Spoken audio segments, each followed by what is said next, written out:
Hello ladies and gentlemen, welcome back to Mr. Ian Teaches English. Today is a special lesson from a special request from one of my former students. So we're going to jump right into it. It is the difference between will and going to, and is that difference important? All right, let's talk about will versus going to. And shout out to Danny for giving me this idea. I tell you guys all the time that I look forward to your comments and your suggestions, and this is an example of that. So if you have an idea for an English lesson that you want me to teach, let me know. All right, now remember, these are both about the simple future tense. So we use them to talk about a single event in the future. But here we go. What's the difference between will and going to? Are you ready? Here it is. Don't worry about it. Now, 99% of the time, you can use either. It doesn't matter which one you choose. Choose the one that you feel more confident in because they both talk about the simple future.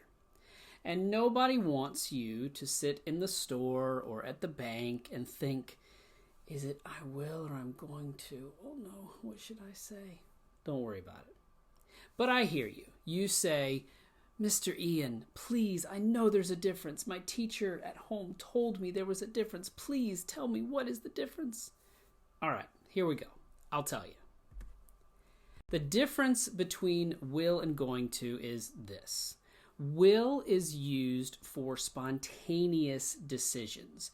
Decisions that you make quickly because of new information or a new situation. For example, I'm hungry. I'll make lunch. You made that decision very quickly. In English, this is called spontaneous. That's the adjective that you will commonly hear. It just means to make a decision quickly. You might be a spontaneous person, or maybe not. The second one is for certainty or predictions. Things that always happen that are certain, like the sun will rise tomorrow, and things that are predictions. The Rams will win the game. Both of these things use will. Now be careful. Notice in all of these I used contractions.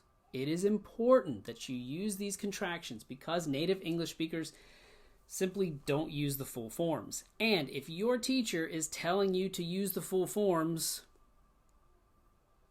find a new teacher. Okay. No, I'm kidding. Don't. Be respectful to your teacher. But as a native speaker, we never use the full form, so you shouldn't either.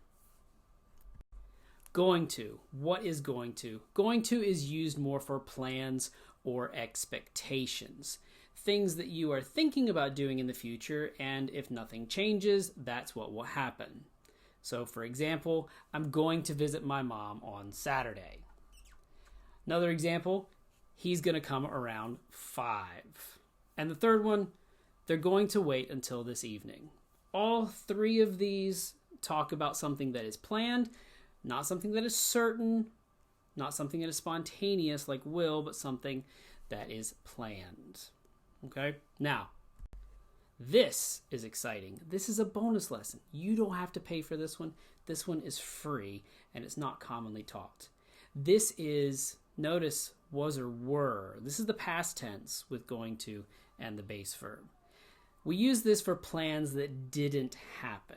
We had a plan, but it didn't work. And usually it's used with excuses or reasons why it didn't work. So for example, we were going to call, but we were very busy. So you had the plan. Originally you used going to give the plan, but the plan didn't work for some reason. The reason here, because they were busy.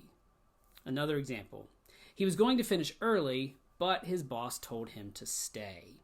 So the plan was to finish early, but it didn't work. Because it didn't work, we used that past version of be plus going to plus the base verb to show that. Not very common, but you will hear it sometimes. All right, for some extra practice, here are some examples. The first one, who wants to go to the store?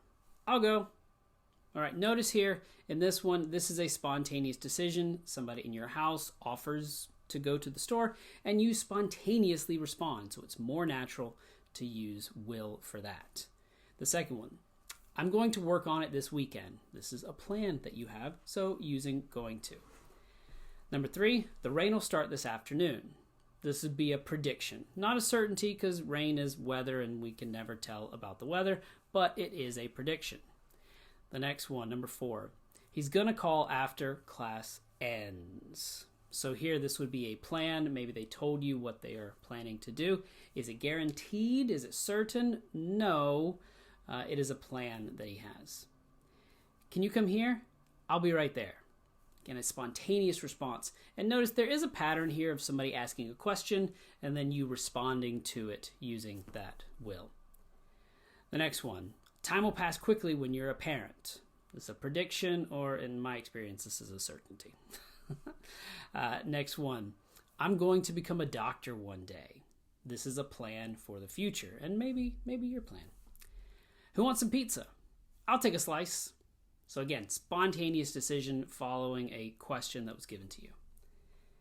Next one, the teacher's going to ask if I can change classes. This would be a plan that the teacher has. And the last one, take your time, I'll wait. Again, another spontaneous decision. Now, why is this important? It's not. Now, I know people love it. Students love it. Students love to ask me about this, and it's really difficult to just say, trust me, most of the time it doesn't matter. As you continue learning English, you will experience English and you will come to hear where it sounds more natural to use will and where it sounds more natural to use going to. But at this point, unless you are a very advanced learner, it doesn't really matter. The most important thing is that you are using some kind of future tense to place your action in the future. All right?